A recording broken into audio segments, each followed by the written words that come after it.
So we'll figure that all out. But you can just go straight up to the center seat there, and Madison up there's in the motor.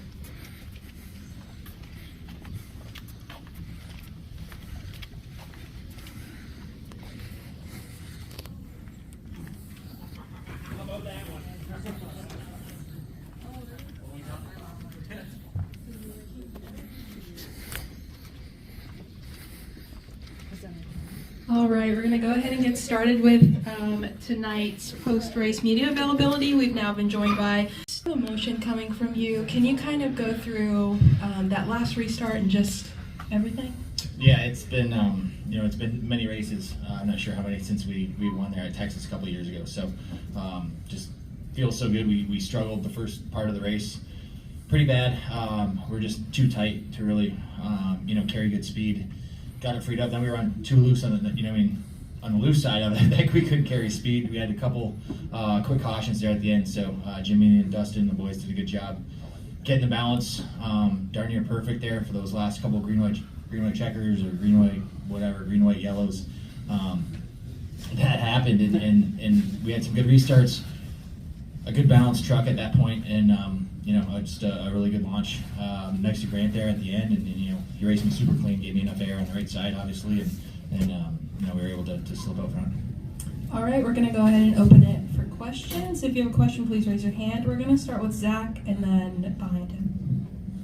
Zach Sturniello, NASCAR.com. Stewart, congratulations. Thank you. There was a lot of dejection after Rockingham, just because there had been a lot of moments leading up to that particular weekend. Yeah, it just weighs on you, it weighs on me. It's racing's all I do. It's all I love, and it's what we do. So when you struggle and things happen time and time again, it's hard to get back on the horse a lot of days.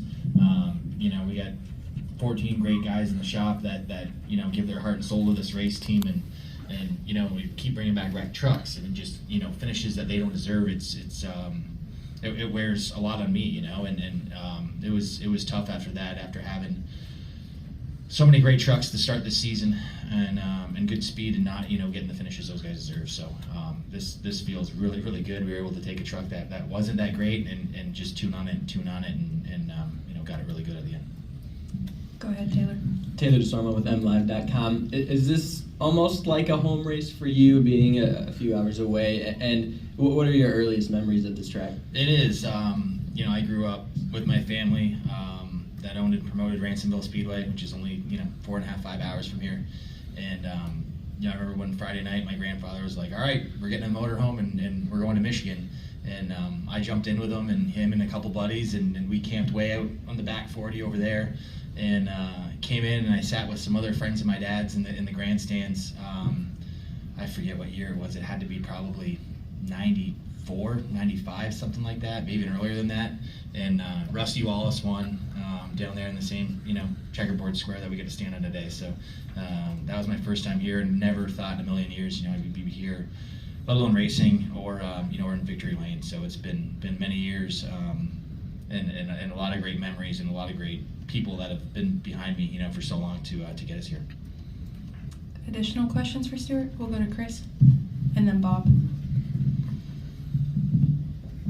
Chris, CatchFans.com. Stewart, how much does your season change now that you're in the playoffs, and how do you change your focus moving forward to try to get your guys yourself ready for that playoff run? Yeah, this is definitely a game changer.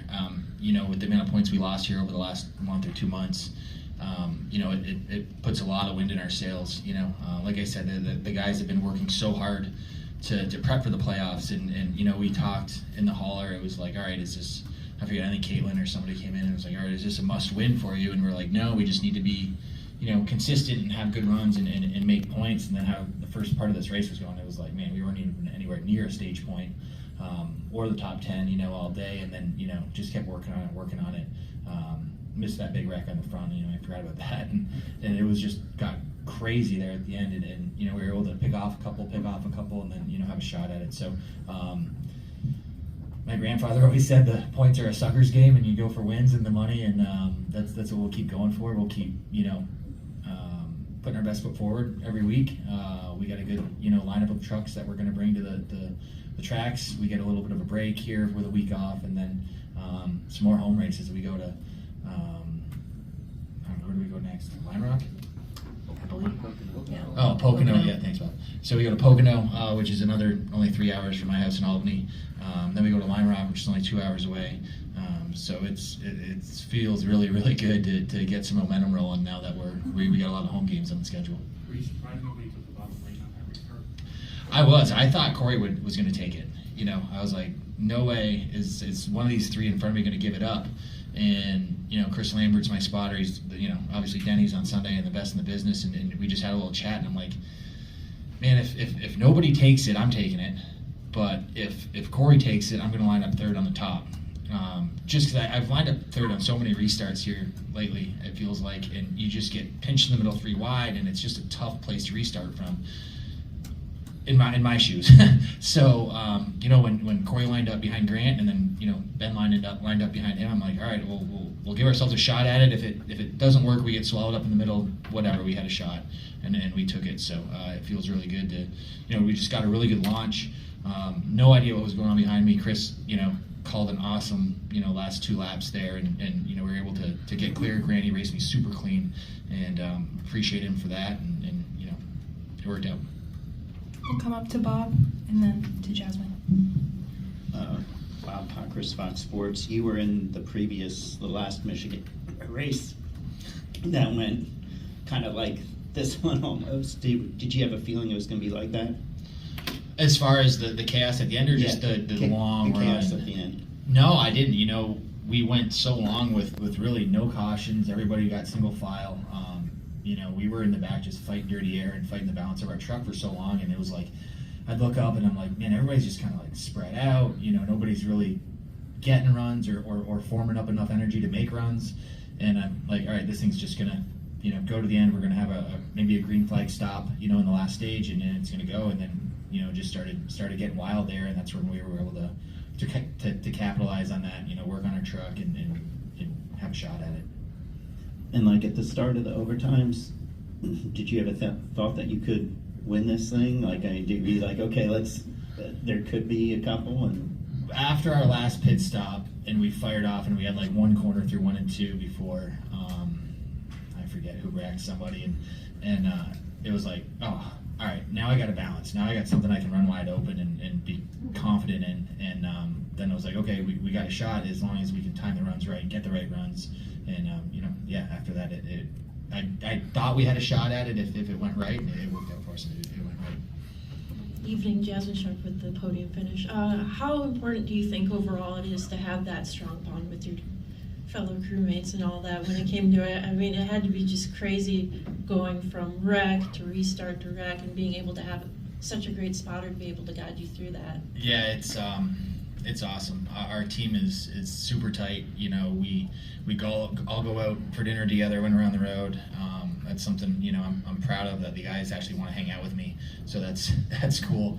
And yeah, we do it every week. You know, when we're together in the shop, we go for beers together, and it's a tight group. You know, bringing Jimmy and Dustin on at the beginning of last year, you know, has been awesome. It's been, you know, Jimmy's put in so much work, so I'm just so proud of him and thankful that he's getting some reward out of his toil. You know, it's just, he's been beat down, I've been beat down.